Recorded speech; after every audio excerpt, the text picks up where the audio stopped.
Hooray.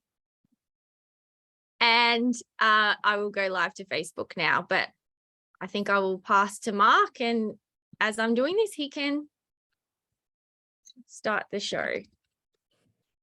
Can you hear me? Yes. Well, welcome everybody to, I believe it's Lit Balm 99. I didn't count it exactly this time, but I think it's 99. So that's quite a way we've come since the beginning of the pandemic. And tonight we're delighted to present a project, I suppose, Choice Words Writers on Abortion. And we feature tonight Marge Piercy, Carol Muske-Dukes, Molly Peacock, Larissa Shmailo, and Annie Finch. And before we commence the proceedings, I'm going to ask my dear friend Jonathan Penton to read from his basket. Jonathan founded Unlikely Stories in 1998, an electronic journal of literature and art. Since then, he's lent his editorial and management assistance to many literary organizations such as Mad Hat, the New Orleans Poetry Festival, Rigorous, and Big Bridge. In 2005, he founded Unlikely Books, which publishes 3 to 5 books of poetry a year. He's organized literary performances and performed himself across the United States.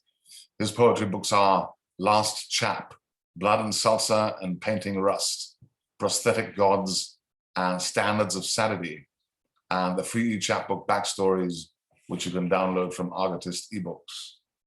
What you got for us tonight, Jonathan? Thank you, Mark. So as the regulars know, I usually read from something we recently published at unlikelystories.org. I'm not that prolific and I'm working on memoir right now, so that's that bad idea. But in any case, I'm going to read something by Jonathan Fletcher today. This is called When American School Children Feared Khrushchev by Jonathan Fletcher. I used to shudder at my mother's recounts of duck and cover drills that her class and teacher, Sister Augusta, practiced in the event of nuclear war. I used to feel blessed because I never had to worry about the atomic temper of a shoe-banging Soviet dictator, his plump finger on the large red button.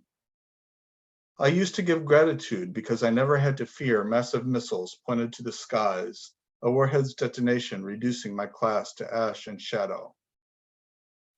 But now that I have school-aged children, I begrudge my mother's class the mushroom cloud-shaped menace that had them under desks. Active shooter drills at my kids' school far scarier to me. I feel powerless, would take the arms race any day over anonymous threats of mass shootings on TikTok, my children's school and classmates named. I envy my mother her fears. The loaded AR-15s snuck onto campus, more frightening than active missile silos to me, a hot muzzle more than a Cold War. Okay, again, that was by Jonathan Fletcher. Thank you. And now it's my great pleasure to introduce Cassandra Atherton. Cassandra is an award-winning writer, scholar of prose poetry, and professor of writing and literature in Melbourne, Australia. Her most recent books of prose poetry are Pre-Raphaelite, Leftovers, and Fugitive Letters. She is currently writing a book of prose poetry on the atomic bomb with funding from the Australia Council. I've seen it, it's wonderful. Cassandra co-wrote Prose Poetry and Introduction and the Anthology of Australian Prose Poetry, and she is commissioning editor for Westerly Magazine. Cassandra, will you read for us today? Yeah, absolutely. And of course, I'll read a prose poem because I only write prose poetry. This one is a response to one of my friends in the UK, Andy Melrose. He is a poet and a musician, and he sent a number of us the lyrics to some of his new songs and asked us to respond with poems that he's going to put into a book. So I'm excited to see that. So this is called Dancing in the Sand. At dusk, when red sky stripes the pier, fishermen cast their lines into the cool water. Fish wriggle in buckets, their scales are iridescent spangles.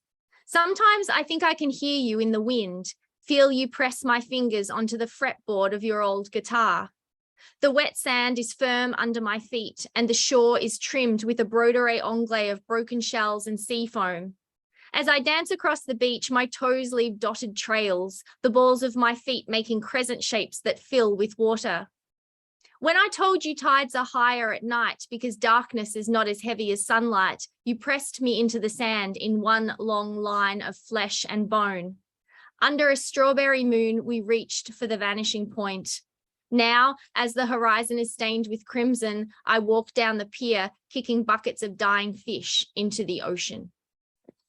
I am going to introduce the intrepid Mark Vincennes, who many of the regulars will know this bio and will help me by mouthing along to the bits they know. Mark Vincennes is an Anglo-Swiss American poet, a fiction writer, a translator, editor, publisher, designer, multi-genre artist, and musician. He has published 20 books of poetry, including more recently Einstein Fledermaus, The Little Book of Earthly Delights, A Brief Conversation with Consciousness, There Might Be a Moon or a Dog with Gazebo in Australia, 39 Wonders and Other Management Issues, forthcoming from Spite and Dival, and The Pearl Diver of Irumani, forthcoming from White Pine Press. An album of music, ambience, and verse. And I don't know if you've heard Mark sing, but it's a pretty special thing. Left Hand Clapping is forthcoming from Tree Torn Records. Vincennes is also a prolific translator, and he's translated everyone from German, Romanian, and French. He's published 10 books of translations, most recently Unexpected Development by award-winning Swiss poet and novelist Klaus Mertz with White Pine in 2018. It was a finalist for, I hear you say, the 2016 Cliff Becker Book Prize in Translation. His translation of Klaus Mertz's selected poems, An Audible Blue, is forthcoming this fall from White Pine Press. He is currently working on a novel entitled The Age of Occasions. Vincennes is editor and publisher of Mad Hat Press and publisher of New American Writing. He has lived all over the world. Join in from Brazil to China, to Iceland, to India. He was born in Matilda Hospital on the Peak in Hong Kong, but he now lives on a farm in rural Western Massachusetts, overlooking Herman Melville's Greylock Mountain, and where there are more, oh, it's a good one, candy-striped leafhoppers, eastern harvestmen, and pseudo-scorpions than people. That was the worth the wait, Mark. I loved it. Will you please read? Thank you. Especially the pseudo-scorpions, right? I don't know. I was kind of into the candy striped leaf hoppers. I wondered if they wore the little candy striper outfits as they kind of hopped around. They do. They do. I thought so. I'll send you a photo later. Thank you. This is a little excerpt of my novella, City of Lemons, short little excerpt. And we're going to call it A Cup of Tea. Once the spillage and slippage had been extreme. The ice melted and the coastal cities were eaten away. The once bounteous vestiges of non-degradable goods floated this way, that, and the pellets and the micro pellets of plastic floated through the veins of every good citizen on this planet. How could good mother not have yearned for a change of management? After all, it was she who put us in charge in the first place. Everyone talks about their mothers. Think on that, sibling. I said to myself at the blood draw. The hospitalist had kind eyes and deft yet gentle fingers. She had a diamond implanted in her forehead. She said, the deepest ocean in the world is a cup of tea. I knew what she meant, but I wouldn't have 765 years earlier. I said, there was once a man who spoke softly, but then came the woman, and she spoke softer still. She shrugged her shoulders, rolled her eyes, and stared straight into me. If I was 30 years older, I would fall in love with you, she said. You overheard that, but all you did was sparkle at me. A seagull never strays too far from the water, you said. Later, through all your eye makeup, I was listening for an echo, but I heard none. Just the overflow, lapping at the earth.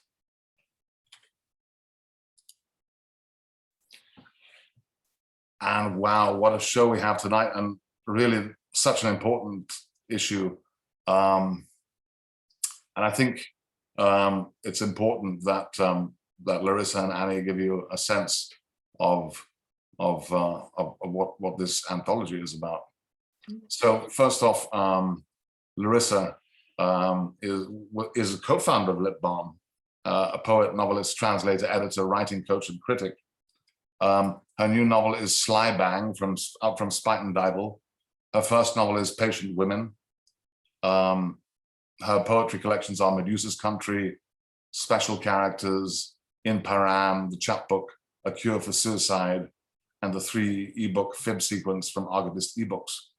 A new poetry collection, Dora Laura, is forthcoming from Unlikely Books.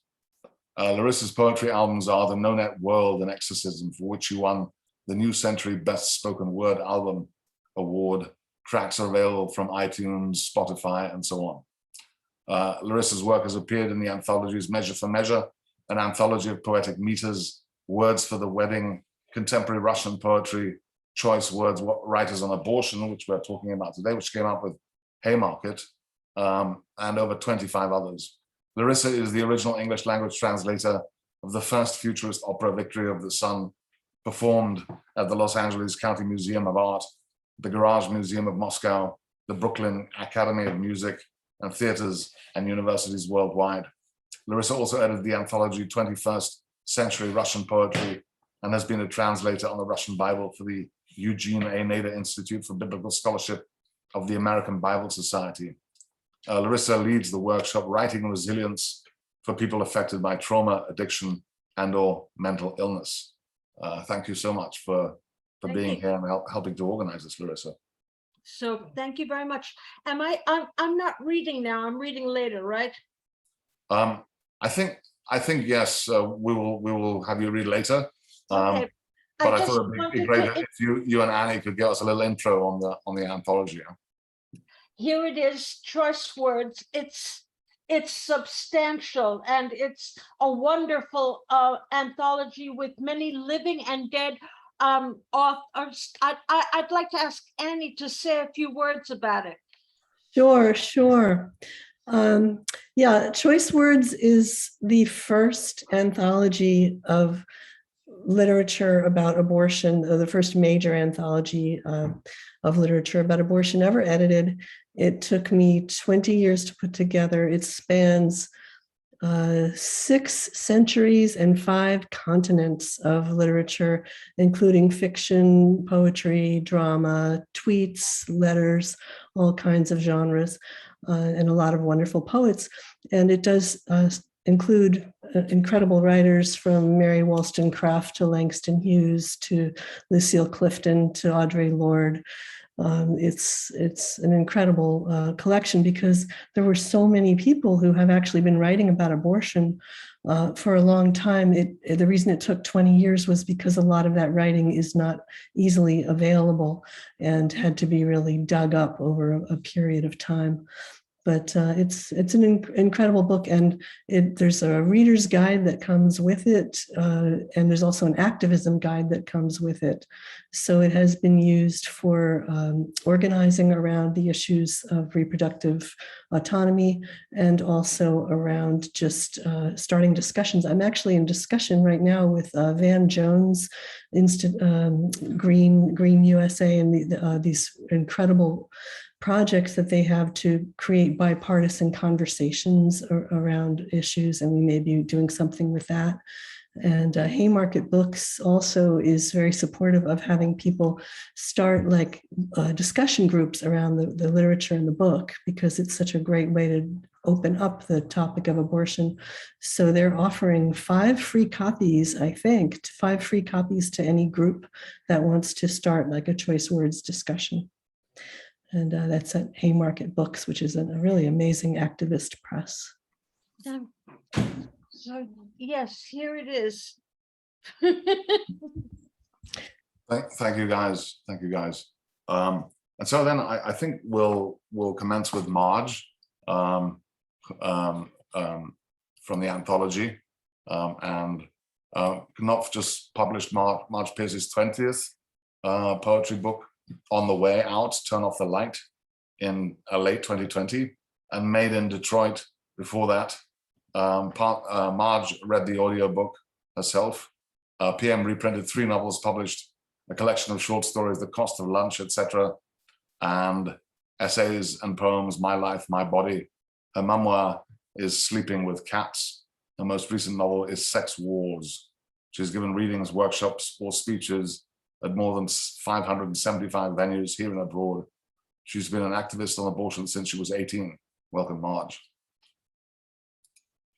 Okay, I'm actually reading poems about abortion. And what did get left out is that my novel, Braided Lives, is about what life was like when abortion was illegal. Okay, the first poem is All We Won Wiped Away. At 18, poor and pregnant from a man I no longer trusted or loved, unable to find help, I aborted myself, bled half to death. I swore no woman I could help would suffer so. Kept a Rolodex on abortionists, raised money, escorted. In Chicago, a woman came to me afterwards, hemorrhaging, called her doctor, he hung up.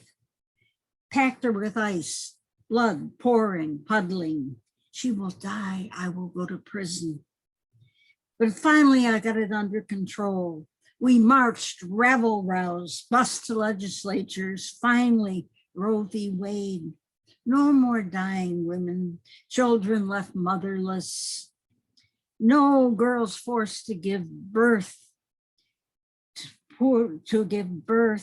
but the men who wanted women poor and pregnant, stuck bearing children with the genes of their rapist,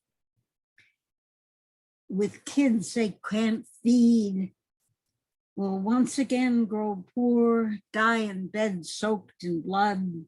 I will never forgive or forget Trump's hand-picked court. Yes, grab women by the pussy and let us learn how little we matter to powerful men. This is called SCOTUS on a Roll. 6 of them, 5 weird men, sexist to the angry core, and 1 fundamentalist woman are geared up to punish unto death women who like sex, women who've been raped, women who can't feed any more children, women trying to finish college so they can get a decent job. All should die in abortions they made illegal. They intend to push the country back to 1950, when women were properly subservient. Blacks they could lynch if judged uppity. Yes, women in taffeta were prey, servile servants. Latinx knew their place. LGBTQ people were jokes, criminals, fair game, fun to beat, jail. Those were the good old days when white men ruled, and they're taking it all back. Those were obviously very recent poems of mine. This isn't a much older poem that I wrote before Roe v. Wade, when we were very active trying to illegalize abortion. And it's all over the internet now. Everybody's quoting it. Right to life.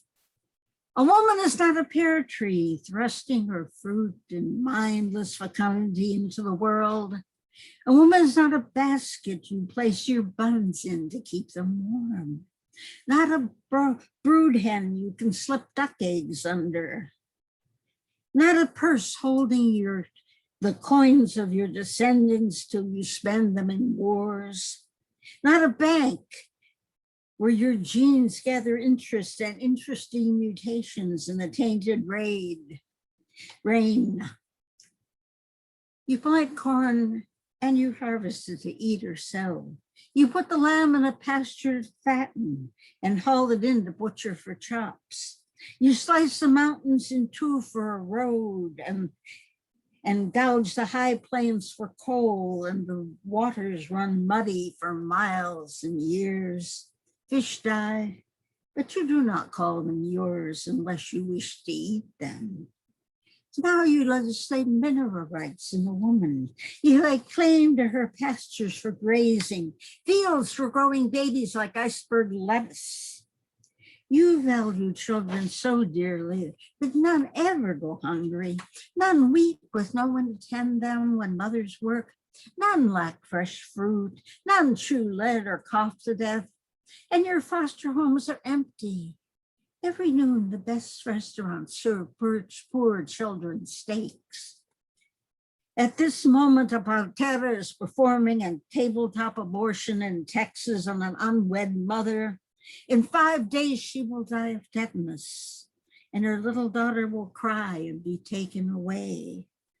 Next door, a husband and wife are sticking pins in the son they did not want. They will explain for hours how wicked he is, how he wants discipline. We are all born of woman. In the rose of the womb, we suckled our mother's blood, and every baby born has a right to love like a seedling the sun. Every baby born unwanted is a bill that will come due in 20 years with interest, an anger that must find a target, a pain that will beget pain. A decade downstream, a child screams, a woman falls, a synagogue is torched, a firing squad is summoned, a button is pushed, and the world burns. I will choose what enters me, what becomes flesh of my flesh. Without choice, no politics, no ethics lives. I'm not your cornfield, not your uranium mine, not your calf for fattening, not your cow for milking. You may not use me as your factory. Priests and legislators do not hold shares in my mind or my womb. This is my body. If I give it to you, I want it back. My life is a non-negotiable demand. And the last one I'll read is for the workers in abortion clinics. A day in the life. She's wakened at 4 a.m. Of course, she does not pick up, but listens through the answering machine to the male voice promising she will burn in hell. At 7, she opens her door. A dead cat is hammered to her porch, brown tabby, hit by a car, no collar. She hugs her own Duke of Orange. She cannot let him out. She has her car locked in a neighbor's garage, safe from pipe bombs. She drives to work a circuitous route, never the same way twice. Outside the clinic, 3 men walk in circles with photos of 6-month fetuses. They surround her car. They're forbidden in the parking lot, but police don't care. Outside the clinic, they bang on her hood. As she gets out, they bump and jostle her. One thrusts his sign into her face. She protects her eyes. Something hard strikes her back. Inside, she sighs, turns on the lights, the air conditioning, the coffee machine. The security system is always on. The funds for teenage contraception gone into metal detectors. She answers the phone. Is this where you kill babies? The second call, a woman is weeping. The day begins. A girl raped by her stepfather, a harried mother with too many children and diabetes, a terrified teen who does not remember how it happened, a woman with an injunction against an abuser. All day she takes their calls, all day she checks them in, takes medical histories, holds hand, dries tears, hears secrets and lies and horror, soothes, continues. Every time a new patient walks in, a tinny voice whispers, is this the one carrying a weapon with an carrying a handgun with an automatic weapon? She sits exposed. She answers the phone. I'm going to slit your throat, you murderer. Have a nice day, she says. A bomb threat is called in. She has to enter the clinic. The police finally come. There is no bomb. The doctor tells her how they are stalking his daughter. Then she goes home to Duke, eats a late supper by the TV. Her mother calls. Her boyfriend comes over. She cries in his arms. She can tell, getting tired of her tears. Next morning, she rises and day falls on her like a truckload of wet cement. This is a true story. This is what I know of virtue, what I know of goodness in our time. Thank you. Thank you, Marge.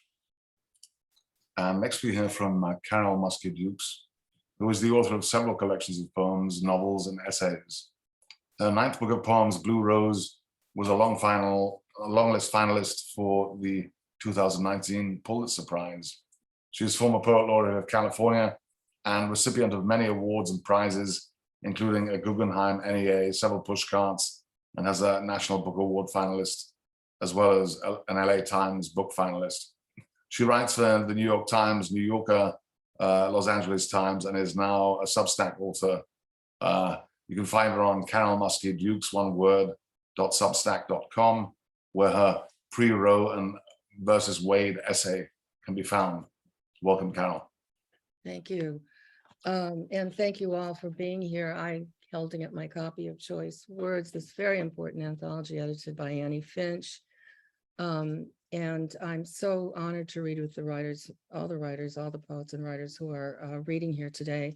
I'm going to read my poem, the poem of mine that was published in Choice Words called The Year the, sorry, I'm probably going to lose my voice, of course, called The Year the Law Changed. And then I'm going to read, if I can do it, a little bit of prose from a Substack article of mine that was mentioned called Breaking Bad. Sorry, I have a little issue here with a frog in my throat. This poem, The Year the Law Changed, of course, appears in the Choice Words anthology. It was originally published in the New York Times magazine in Terrence Hayes's column, for which I was grateful to him. The Year the Law Changed. Wait, and by the way, I'm building on what Marge Piercy said about pre-Roe days. The abortion I had was about 2 years before the Roe v. Wade law was passed. And this poem fools around with time a little bit, but the essay does not. Waiting hours, each of us in a curtained cell.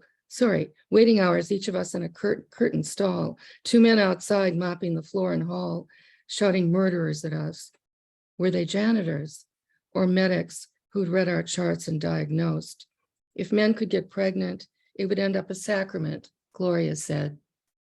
Simone said, we know that no woman takes it lightly. So could both be true. In class in San Francisco, our teacher spoke of his wife who lost a child to leukemia, haunted by her ghost and told by her shrink to write about blood. She wrote about a vampire in her book Shot to Fame, so maybe she forgot or not the one who never grew into her name. When my name was called, I went to have it done and then knew I had my life back, but covered myself with blood, mine and some not, but still of me. I don't know what I mean by of me. It's undefined, and even the shouting accusers won't cross that line. I had to swear I was clinically mad to have it done. What's madness to the men in white? They clean the world of residue like me and all the blood from both of us. Thank you. For those silent tappings. This is a little bit of, this is an excerpt from the essay I mentioned that's in Substack. And it's called Breaking a Bad Law. I had a date with an attractive, cocky classmate whom I didn't instinctively trust. I had intended to drop the date. He had a very loud laugh and drove a hot car with a Florida plate and a Confederate flag bumper sticker. On the afternoon of our date, I realized it was too late for a headache. He picked me up. We had a quick bite, after which I told him I'd like to go home. My headache showing up out of nowhere. He said we had to stop at his apartment. He'd forgotten something. When we got there, he began kissing me. I pulled away, but he began to force himself on me. We struggled. I pushed away, then felt the hair on the back of my neck rise. There was someone else in the room. I shouted in alarm. A closet door opened and a lurker, sheepish, sidled out. My date had planned to let this guy watch. The creep slipped out the door. I turned to the door myself, but I didn't make it. I was raped. I had been teaching a composition course for freshmen. It was the end of the semester. The Vietnam War was raging. Bobby Kennedy had been shot. I left, I'm speeding up a little here. I left and got to San Francisco, where I stayed with acquaintances from high school. Not long after that, I discovered I was pregnant. I had no money and no life plans. I was a runaway, 21, all alone, in trouble. And now all the Catholic hellfires blazed in my dreams, intensifying my terror and guilt. Murderer, murderer. I'd somehow found a job. I'm going to skip some stuff. Time was not on my side. I told no one about my situation. I could not let my parents know. They would have disowned me. Catholic, but I visited a healthcare social services center, and a very kind social worker there took pity on me when I asked for help. I was so terrified about breaking the law that criminalized women seeking abortions, Roe v. Wade, would not pass for a couple of years, that I gave the social worker a pseudonym, panicked about using my real name. She understood my panic. I told her I knew that my only hope was a back alley procedure, probably in Mexico. But she let me know that a legal abortion might be available at a major hospital if I could convince a psychiatrist that I was mentally unstable, unfit to give birth, or suicidal. She helped me register for an appointment to talk to a psychiatrist at a large San Francisco hospital. It took a while to be scheduled. Meanwhile, the clock kept ticking. Weeks passed, and finally I was assigned a slot for a pre-interview. I met at the hospital with an older woman who may have been a therapist, I'm not certain, because she did not identify herself, but summoned me to her office with a distracted wave. I tried to tell her my story, but I stumbled over words, my voice shaking. I was mentally unstable, I said truthfully. I was filled with guilt about the possibility of an abortion, but I had no other choice. I had no resources. I could not afford a child. I did not want a child. I had been raped. No one would ever have believed me at the Catholic college I'd been at, and even if they had, they would have hushed it up, blamed me, forced me to bear this brute's child. I had nowhere to turn. In the thought of a back alley abortion, I couldn't go on. I sat in front of her, frozen, unable to utter another word. The woman stared at me for what seemed a long time. Then she suddenly began laughing. Sorry, she said. You're a nice, smart little girl who got yourself into a pickle. Isn't that true? You're in a pickle, kiddo, but I can't help you. I heard her merry laughter lengthening as I left her office. More time passed. Despite my hopeless pre-interview, I was allowed one more meeting with the authorities. I was given the name of a male psychiatrist at the hospital. In the waiting room, there was a my age or younger Black woman. We were alone. I sat next to her. We began to talk, sharing our stories. She had also been assaulted, but by a family member, the attacks going on for a couple of years. Her tormentor was an uncle who entered her bedroom late at night, drunk, whispering, fondling her, then lying on top of her. When she told her mother slapped her face. Now she was pregnant. As with me, weeks and weeks had gone by while she waited for a chance to plead for help before someone with the power to deny or miraculously provide that help. Neither one of us was hopeful. Suddenly there were tears, silent tears. We both stared straight ahead as the tears fell soundlessly. One of us took the other's hand. Jeanette, I'll call her Jeanette, was summoned first by a secretary who poked her head round the door, shooting us a lowering look. We were used to that look by now. I wiped my tears on my sleeve. I suddenly realized sitting there that Jeanette and I and all other women in our desperate state wrongly thought of this system of formal appeal as help. It was not help. It was a bad law's mockery of mercy, a loophole provision that exacted a performance from both the wrongdoer and her judges. From the wrongdoer, it required a show of abjectness, a fake voluntary act of self-criminalization, of self-abasement, akin to that of a political hostage. How low would she go, admitting her crime? How far would she crawl, begging? And from the self-applauding, thumbs up or down, masturbatory decider, there would be a pretense of objective, professional evaluation, both psychological and legal. An instant arbitrary call of how mad, how desperate, how impoverished, how sick at heart, how remorseful did these base supplicants seem?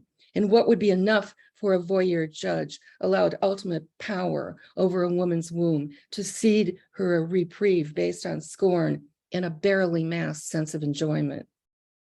I had been judged by others for publishing a poem, et cetera, et cetera. Thus, the efforts of my mind and talent were censored and disappeared.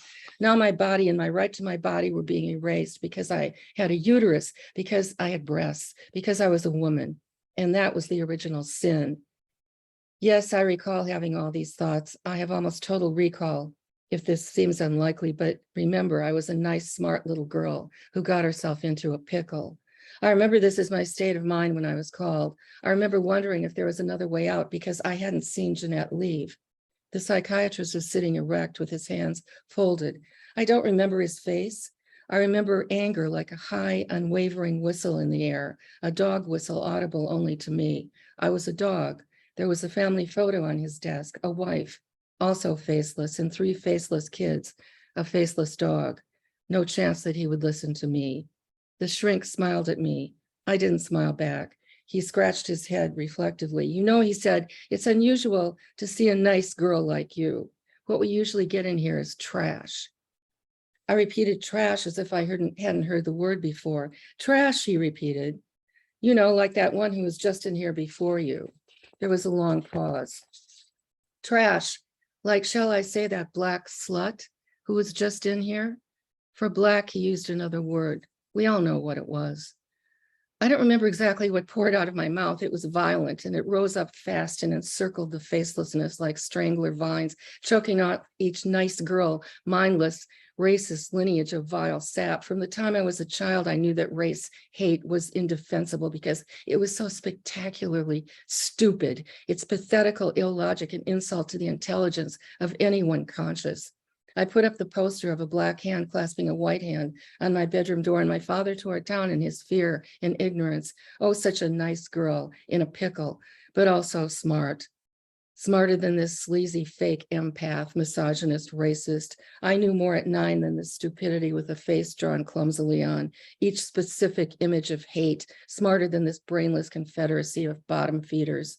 I remember how he startled away from my rage, dropping fast his phony shrink impartiality. I should have known better, he said, than to expect a reasonable reaction from you and your ilk, your pit of loose morals. Sleep around and claim rape? Get caught out, sister? Don't even know his name? So far was I from caring what happened next. I'd blown up any chance I'd had for fair adjudication. Imagine my surprise when the unthinkable occurred. Imagine my surprise to learn later, after exiting another way, following Jeanette's lead, that I had been granted a safe hospital abortion because of my aggression, hostility, threatening and violent behavior towards Dr. Whomever, ergo madness.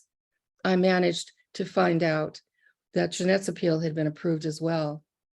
What followed was both predictable and the opposite. Predictable were the orderlies mopping floors outside the curtained examination rooms, calling out murderers. Not predictable was the abattoir of a labor-like abortion, the result of my long bureaucratic wait. How had I covered myself with blood as I crawled on the steel table so that I would never forget any part of it? I was given a drug to make me forget. I have never forgotten.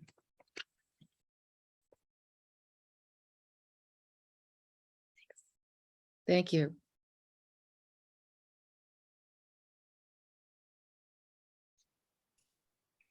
Thank you, Carol.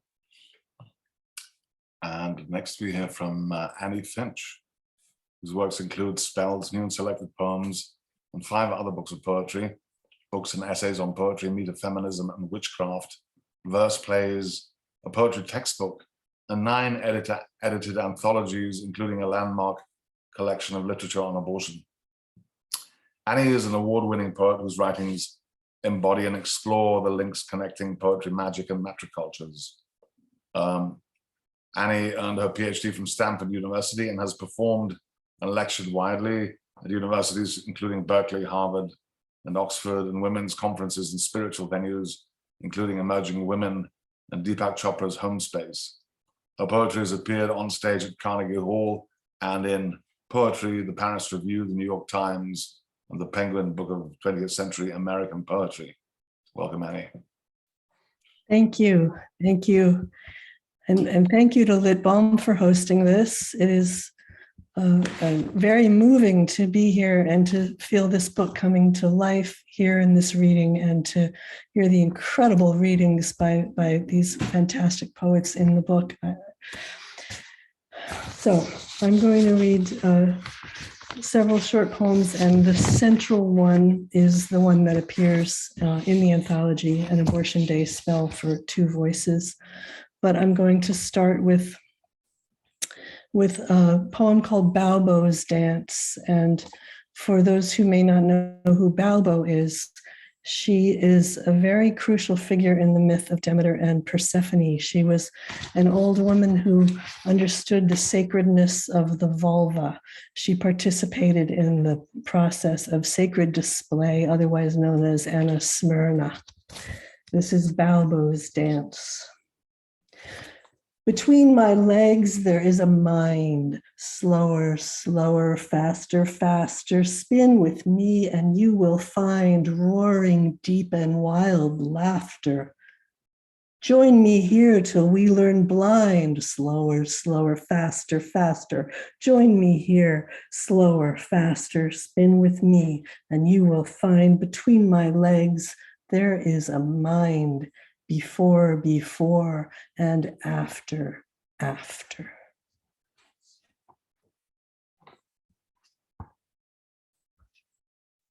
Moon for our daughters. Moons that are linking our daughters' choices and still more beginnings, threaded alive with our shadows. These are our bodies' own voices, flowers of each of our bodies, threading unbroken, begetting powers from each of our bodies. These are our spiraling borders, carrying on our beginnings, moving from shadows to daughters, moving inside our beginnings, moon of our daughters and mothers.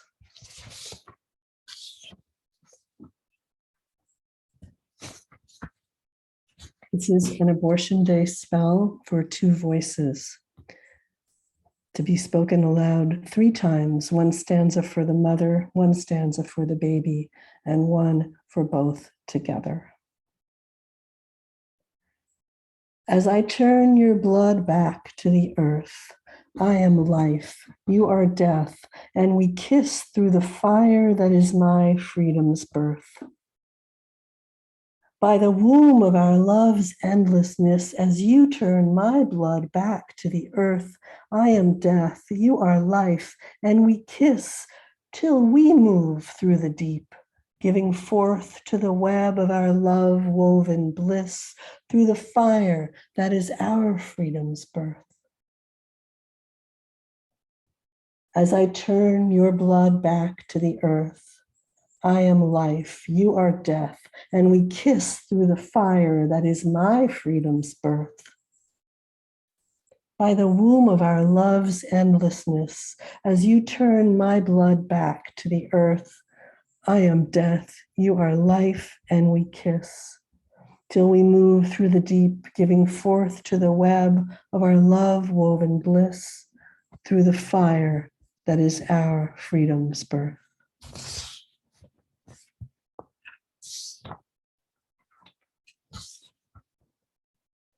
This is Coven's song.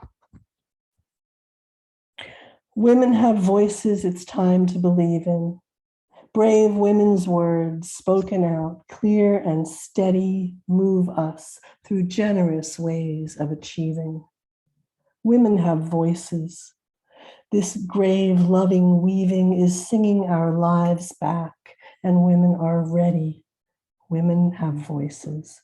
It's time to believe in brave women's words, spoken out, clear and steady.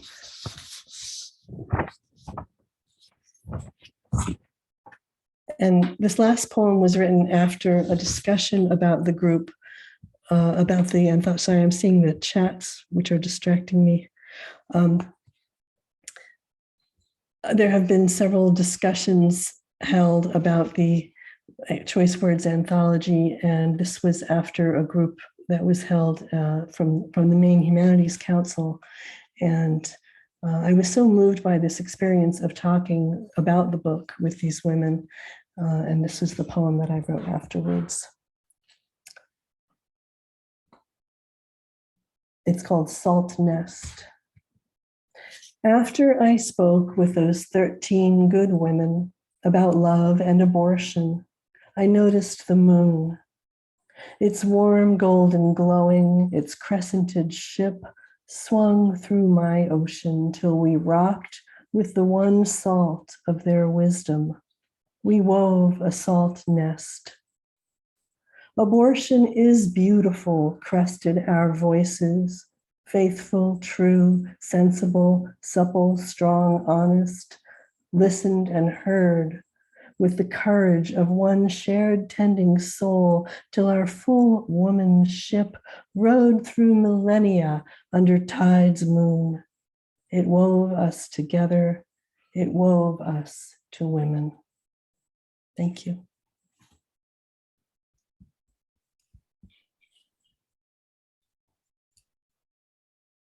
Thank you so much, Annie. Next we have from Molly Peacock, who's the subject of the documentary My So-Called Selfish Life, about women choosing not to have children. Molly is a widely anthologized poet and author of 7 poetry collections, including the Analyst poems. Molly co-founded Poetry in Motion on New York City subways and buses, founded the Canadian Poetry Series and the Secret Poetry Room at Binghamton University. She is the author of 2 biographies of child-free artists of the past, The Paper Garden, Mrs. Delaney Brings Her Life's Work at 72, and Flower Diary, Mary Hester Reed Paints, Travels, Marries, and Opens a Door. Welcome, Molly. It's a privilege to be here, and I'm just holding up this spectacular anthology again. I just want to say that it's amazing work, 20 years of work by Annie Finch, and it is profound to be here reading with Marge Piercy, whom I've met for the first time today, but have admired her work for so many years, and with Carol Muske-Dukes, with whom I'm so happy to reconnect. Their readings are profound, and Annie Finch's spells and poems have widened our reading and our discussion. I'm going to read my poem from the anthology and then follow it with a short prose piece and another poem, Merely by Wilderness. I should tell you some background to this poem, and that is, I did not have an abortion as a young woman. I had an abortion as a middle-aged woman. I was 38 years old. Birth control had failed, and this poem comes out of it. And so does the next poem I'll read after that. Merely by Wilderness. The breasts enlarge, and a sweet white discharge coats the vaginal lips. The nipples itch. A 5-week fetus in the uterus as the larger share of a large, soft pear soaks quietly there. Should I run directly and insist that he marry me? Resist is what we do. It is this. I'm in what I never thought I could be caught in. And it's a strong net. A roomy deluxe net, the size of a civilization. To shun this little baby, how can I? Maybe I could go it alone, fix up a home for us, never ask why inside the lie we'd not look beyond, so not ask beyond. A poor scratch castle with a beach-in door. I can't do this alone. Yet I am so alone. No one, not even this child inside me, even the me I was, can feel the wild, cold buzz that presses me into this place. Bleakness that will break me, except I cannot be broken merely by wilderness. I can only be lost. what I tried to do in the poem was to get at some of the subtler emotions that came into play as I decided to have the abortion. I'm going to go back to a tiny prose piece that I wrote in 1998 in the memoir Paradise Piece by Piece, but it's about a situation in 1967. It's just a paragraph, but it makes me, preparing for this reading made me realize that I've been writing about abortion from many angles at various times in my life. And here is a pre-Roe v. Wade poem passage in contrast to the Roe v. Wade abortion I was legally able to have. Brown city building on the west side, down to the basement as to a bomb shelter, a kind of blitz in progress, the blitz of men with our lives in their hands in a legislature far away. Who was the man in shirt sleeves who ushered us with hissed whispers into the suite of basement offices painted an unsterile looking green? He was disgusted that there were three of us, my friend who was pregnant, my friend who drove, and me. He wanted one patient and one driver only.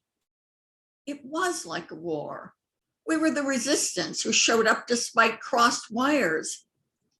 Why was he doing this? Why was he risking his license? Or had he lost it already? Was he a doctor at all? All the time I thought of him as a possible butcher. He was a savior. Lily and I knew that he had to be a real doctor because of the way he ordered us around. I don't have a nurse here. I can't. Here, wash your hands and then hold these. Lily washed her hands in a little sink and held the kidney-shaped aluminum bowls. Pregnant Maggie was led to another room I couldn't see into very far. Lily followed behind to hand the doctor the bowls. I stayed in the outer room, which was an examining room with a little sink where Lily washed her hands. In a moment, the doctor appeared at the door telling Lily to sit down. You make yourself useful, he said to me. Take these and wash them out in the sink. He held two kidney-shaped pans full of blood. I saw only blood in them, no bits of anything, before I turned my head away. Go sit down, he whispered with sudden sympathy. I'll do it. And so he performed a perfect abortion and saved Maggie's life in a basement suite, rescuing our friend who made the mistake we could have made, still might make. As the war went on, winter after winter, he had done a neat job, taking $500 in cash in 1967, and the three of us turned loose onto the streets in a strange elation. Paradise Piece by Piece has in it the phrase, my so-called selfish life. It is about my revisiting again and again my choice not to have children. And it is, I'm pleased to say that the film, My So-Called Selfish Life, takes its title from the memoir. To go back to the poem that I read that is in Annie's anthology, this follows. It's a kind of revisiting of the abortion experience. And when I say revisiting, I do not mean with regret. I mean simply in a way of emotionally processing one of the things that is perhaps one of the most important decisions that a woman makes, and now an endangered decision. The ghost. The ghost of my pregnancy, a large amorphous vapor, much larger than me, comes when I'm alarmed to comfort me, though it too alarms me And I dodge away saying, leave me alone. And the ghost, always beneficent, says, you're a tough one to do things for. The ghost must have done this lots. It so completely knows I'm lost and empty. It returns the fullness and slow connection to all the world as it is. When I let it surround me, the embrace is more mother than baby. How often we don't know the difference. It's not a dead little thing without a spinal cord yet, but a spirit of the parent we all ought to have had, of possibility. I was meant to be dead. Thinking why it said it was meant to be dead brings the tangible comfort. How I used the fetus shamelessly. How the brief pregnancy showed us its father and me, these choices, not shriveling, but choice alive with choice. Whereas our brief parenthood dislodged our parents' anchor and set us anxiously adrift, more of our lost natures appeared. In my grief, I never say goodbye to the ghost, for I've forgotten it's been there. That's what it's for. Its thought unmoors what the choice still harbors. I realize that I've been also writing about this situation more recently, and I speak of the reasons now, thinking when I'm 75 years old and reconsidering my life, that this particular pregnancy came about at a moment in my writing life. And the choices in my writing life and the choices in my personal life, I mean, that sounds strange to say, since of course my writing life is my personal life, collided in ways. And I wrote this sentence recently in a book that's going to be published in October called A Friend Sails In on a Poem, about an aesthetic friendship with another poet, the poet Phyllis Levin. I wrote, there are writers who feel you can have both the journey and the nest, but I am not one of them. And at this time, I said, if I had a child, the child would be my sole responsibility. I had no models of the man who would step in and do his share, or a woman who was fulfilled with the idea of being a nurturing mom. At bottom, I did not want to be a mother because I had been one, or I had been supposed to be one from the age of 12 to 18, and the 6 punitive years of my daily failure at the task of being a grown woman, caring for my sister, propping up my father, and waiting for my complicated mother, who nurtured me in so many ways, to recognize how inappropriate it was to ask me to fulfill her roles, had deformed me in a way, the way constant wind could deform a tree. I did not see myself as part of the huge invisibly disabled world. I was not part of the pull yourself up by a bootstrap world, but I had been unformed and reformed by carrying a childhood burden of being a responsible adult and a responsible pseudo-mother to a young sister. And I've explored those things in my poems and can continue to explore them. I just put this note in because abortions are required for many reasons and by many people. And we don't usually think of a profile like mine, although my friend Katha Pollitt in her book Pro does explore some of these issues, So I'm very glad to be here and address some of them today.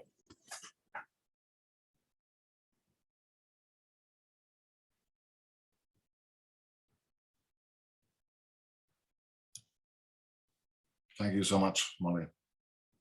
And next we hear, of course, from Larissa, who I already introduced in the beginning of the show.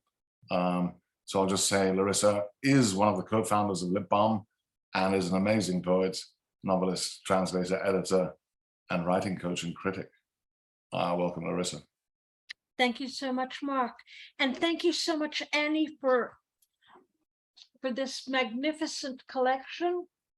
I'm so proud to be in here and have a poem in there. My piece is called Fitness. The definition of fitness in genetics is to reproduce successfully. I have no genetic fitness. I did once. My genetic material was carried by my sister's daughter, my godchild and niece Irene, whom I raised and let down. She committed suicide at the age of 35. She was a psychiatrist who knew pharmacology well and a determined individual who said that if she were to kill herself, she would do it so that no one would know. And so she did. As a young woman, I seemed to want to get pregnant pretty badly. I had many boyfriends and did not use birth control. Mentally ill and quite alcoholic, I had 3 abortions, 2 by a kind, brilliant father, and 1 by either of 2 men, a pockmarked writer or a mediocre bassist. It never occurred to me to tell the kind, brilliant father with whom I had a long-term relationship about the pregnancies. My mother said he would not want to know, and I accepted that. It turned out she was right. I had a complete nervous breakdown at the time of my 3rd abortion, with a vivid hallucination of a brown, curly-haired fetus, the subject of my poem, Abortion Hallucination. A vision of a snake with glowing red eyes, formed by the light of garbage trucks and screeching new cars, driven by men who had once bought me dinner, then hated me when I didn't want to fuck them twice. Car light passing late at night on a street of an ugly precinct, lying, deceiving the unwary who think it leads home. It is late and dark. It is almost like that time of night when the light hits the metal and the glass of summer windows left ajar make me want something, someone. I don't know who.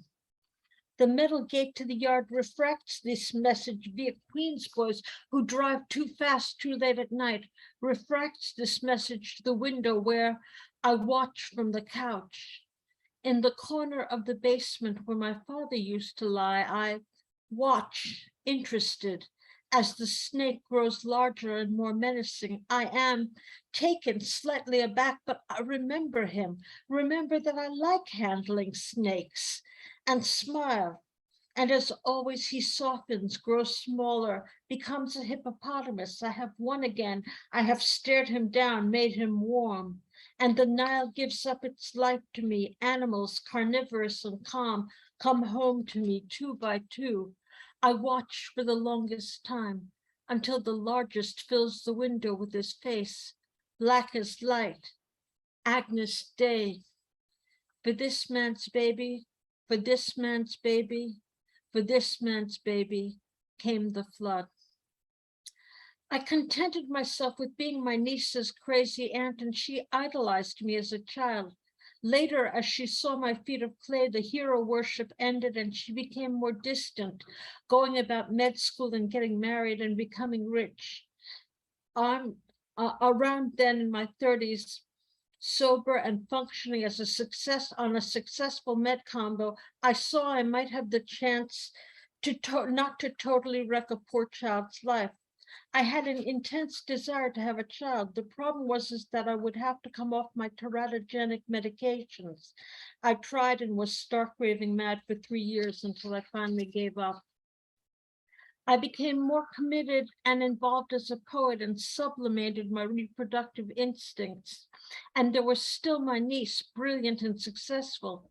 until the call in the middle of the night in October from my sister, Laura, Irene is dead, dead. I was sober and I couldn't smoke, but my sister and I hit every IHOPs in the suburbs of San Francisco, eating ourselves into a coma during the funeral and the wake. I gained 50 pounds that summer. My pen doesn't flow for Irene. The ink drips slowly and meagerly like clotted blood. I am aware that I am not her mother and don't have a mother's right to grieve, but I can still feel her tiny hands pulling on the hairs of my arms as I cradled her infant form to sleep, can remember baptizing her, remember telling her the plot of Hamlet when she was 5, watching her read all of Dickens, why Dickens, hearing her call out, "Help me, Mama," during a brutal depression, seeing the cut marks on her teenage wrist. Near the end of her life, my mother, given to bursts of anger, carefully prepared and delivered a measured speech to me and my sister, to each of us separately. She quietly and sincerely stated that if she had to do it over, she would not have had children. It was important to her that her daughters know this. I thought for a moment that perhaps she was consoling me for my childlessness, but that would have been another woman, not my mama. I have no nuclear family now. Mama, Papa, my sister, Tamara, and my niece and godchild, Irene, are dead. I quickly sold the family home last year, but I'm haunted by it in my dreams. And I have no fitness, no genetic material except my cousin's daughters, bright, pretty, too distant for me to care. I have buried everyone and have no one to bury me. I counted on Irene for that, and she would have done me proud. But I suppose when the time comes, I won't be in the condition to mind. Thank you.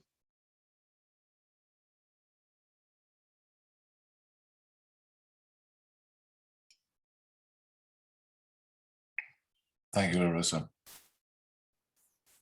Well, very stirring. And I think actually I'm going to hand the mic over to Cassandra to see what your thoughts are about this night. I'm just so honored that Lit Balm was able to host such an incredibly powerful reading by such inspiring readers.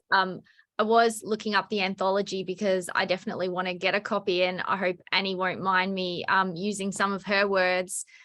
She says one of the haunting themes of choice words is the price women pay for being unable to act as self-possessors of language, for being deprived of words, for the biting of the tongue and the suffocation of the mouth.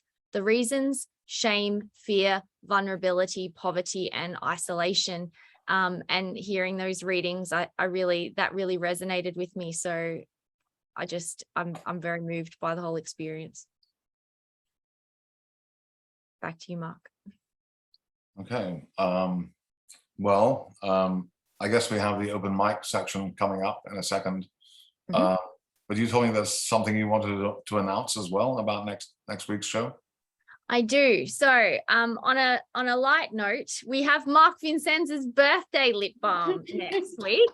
We have many friends and many poets coming along to read a couple of Vincenz poems, and I have been collecting the ones that they plan to read, and they're so different. I love that people have chosen poems from across Mark's career. So it's going to be fantastic. I have encouraged party hats and party whistles and balloons and cake and anything else you might like to bring along with you, streamers, confetti. I hope you'll come along for that, because it's going to be a great celebration of a fantastic poet's poetry journey so far. I'm interested to hear what everybody says about the poems they've chosen, but there's plenty of space for people to come along and read some as well. So if you're interested and you'd like to read at the end a couple of Vincenz poems, you're quite welcome as well. So Mark, it's going to be fabulous. Wow. I'm looking forward to it. I really am. So yeah, let's hear some of our open micers. What say you? Yes. So we've got a wonderful collection of open micers. You know, I love open mic. It's one of my favorite times of Lit Balm. And we're going to kick off with John Wessex. That's the best way to kick off open mic, I think. So John, what have you got for us today? Okay, this is called Not Even. Later that evening, they sat alone in their apartment, wondering if they'd made the right decision. In her sweatpants, Kirsten perched cross-legged on the couch with a mug of chamomile tea. She'd twisted some of her blonde hair into a tiny braid that hung in front of her ear. Nate lost interest in the mystery on Masterpiece Theater. Unlike Kirsten, he couldn't get excited about herbal tea. For him, it had to be the real stuff or nothing. Give him a good dragon well or Shizuoka sencha. It was the same with food. He didn't see how Kirsten could rave about salads and yogurts as if they were real meals. It had to be a gender thing. He turned off the TV with the remote. Shouldn't we at least feel sad about it? He asked. The string from the tea bag draped over Kirsten's mug and ended in a paper rectangle dangling over the ceramic cat's face. It wasn't your choice. Hell, it wasn't even your kid. That wasn't what Nate meant, but as always with Kirsten, he couldn't fit words to his feelings. He remembered her confessing a one-night stand after she missed her period. He didn't leave. He couldn't walk away from the woman who brought him blueberry muffins and went with him to the half-price double feature at the old cinema. And maybe he really was the father and the affair was just Kirsten's ruse to relieve him of guilt. He would have held her hand during the abortion, but she didn't want that, so he sat in the waiting room, reading a Zen master's poem about plum blossoms, laughing despite the bitter cold. Kirsten had already dressed when he met her in the exam room. She insisted on throwing away the patient couch's blood-stained paper cover and leaving a thank you note for the doctor. Nate left his innocence behind as well. Giddy as survivors of a plane crash, they drove home on the I-5. Sex was forbidden for a week after, so he held Kirsten while she slept off the drugs. He wanted some reassurance that the day's event wouldn't follow him through life like a wrecking ball chained to his ankle, but Kirsten had been through enough. Cracking her brave facade that the abortion carried no more moral weight than removing a cyst would only damage her. I'll get you more tea. Nate took her mug to the kitchen. Wow, topical as well. Thank you so much, John. I mean, I always feel that those kinds of moments of humor kind of add to the poignancy of the whole thing. So, you had me at the, he couldn't get excited by herbal tea, and then it goes the whole way through with the mug at the end. So amazing. Thank you so much for that piece. And thank you for being on topic. We don't expect our open micers to be able to do that. DeWitt, the amazing DeWitt, who always has a foundling or two for us. The fit DeWitt. What have you got for us this week? Is the mic on? Yes, it is. You are loud and clear. Okay. I'm not on topic. In fact, I feel impertinent. This is just a wonderful and very moving conversation, I hope. But I am writing about climate change, and this is a found poem. So part of the challenge is to name that tune. In a sense, you should know this prose writer, but I'm willing to bet you don't. So it's called Climate Change, and I've turned it into verse. If the frame of that heavenly arch over us should loosen and dissolve itself, if celestial fears should forget their wonted motions, turn themselves any way as it might happen, if the prince of the lights of heaven, which now as a giant doth run his unwearied course, should, as it were, through a languishing faintness, begin to stand and rest himself, if the moon should wander from her beaten way, the times and seasons of the year bend themselves by disordered and confused mixture, the winds breathe out their last gasp, the clouds yield no rain, the earth be defeated of heavenly influence, the fruits of the earth pine away, as children at the withered breasts of their mother? What would become of man himself, whom these things now do all serve?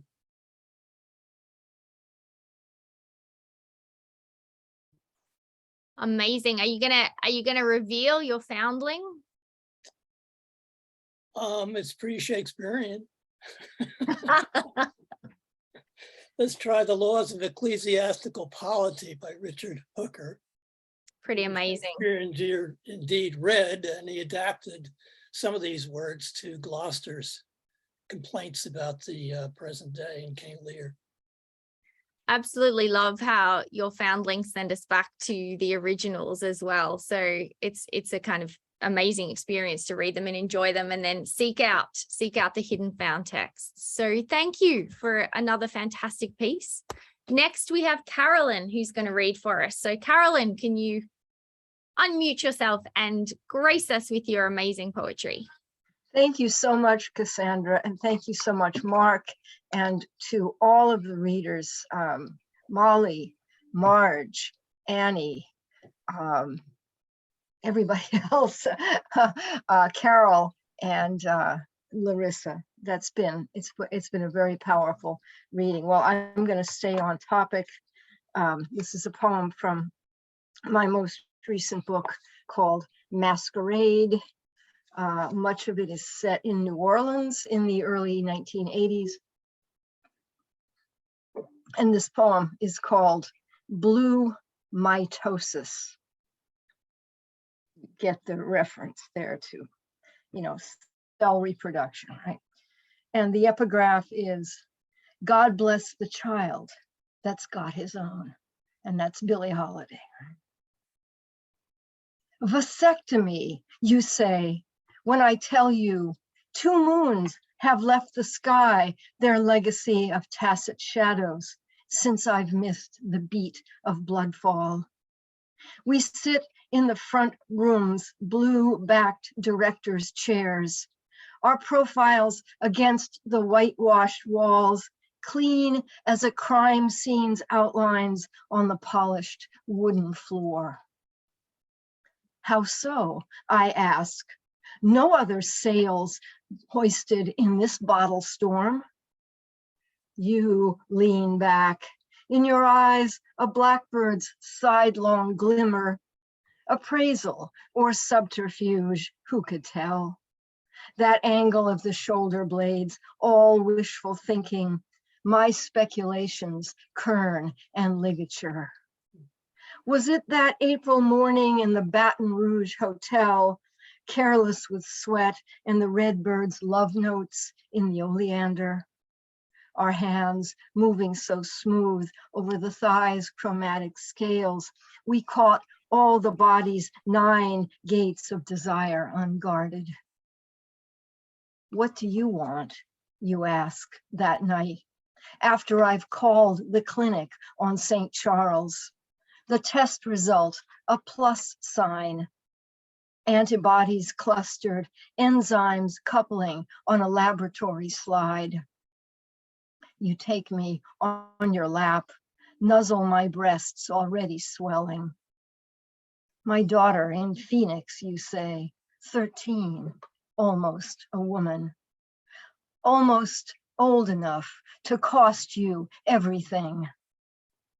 What about the unbudgeted expenses of the heart? Economies of scale, our lives so hidden then. Terminal forgivenesses of flesh. We ask ourselves to be responsible. That dawn light of fog and river damp, you tense in the clinic's waiting room, as if the verdict were a life, while I sit with the other women to break the body's thrall. Medicine's mandated circle, my blood pretending we haven't yet made up our minds. As if the verdict were the other story we go on telling ourselves, that inner dialogue of bile and blood knots, an album of secret descendants who never had a chance. Afterwards, we cradle cups of hot chocolate in Burger King, plastic chair molds tipping us forward, ache between my thighs, a tincture of cells spreading over the rest of our lives. Sorrow's plea in your dark eyes, my luck uncoupling from yours. Outside, streetcar tracks past the clinic, still empty of rescuers. I want to ask, isn't marriage a mitosis in reverse? Fused nuclei of egg and sperm. Only then can the heart begin dividing. God bless the child that almost was our own. Thank you. Thank you so much. So many amazing lines in there, clean as a crime scene's outline on a polished floor. What a brilliant moment. Thank you so much, Carolyn. Next, we have Philip, who I believe has a book out with Mad Hat, and it's got a pretty fabulous cover. Philip, are you there to read for us? I'm here, and I'm grateful to Mad Hat for Do you have a copy? Do you have one there? You can hold I do up. not. No, the hard copies aren't available yet. It's at the printer. Pre-order, everyone. Pre-order. It's going to be fabulous. And I do want to thank Mad Hat for putting this on tonight. What a really powerful reading, and I can't wait to get the book. So the title, so there's one reference in this poem to a town called Allendale, which is the poorest town in South Carolina. And some of my relatives still live there. This poem is called "And We Question the Will of the Sullen." Her elbows prick the Buick's hood. One palm cups her face, and the weight of the day is apparent by noon. Dirty blonde bangs strain the plume rising straight from the tip of her fifth Camel light.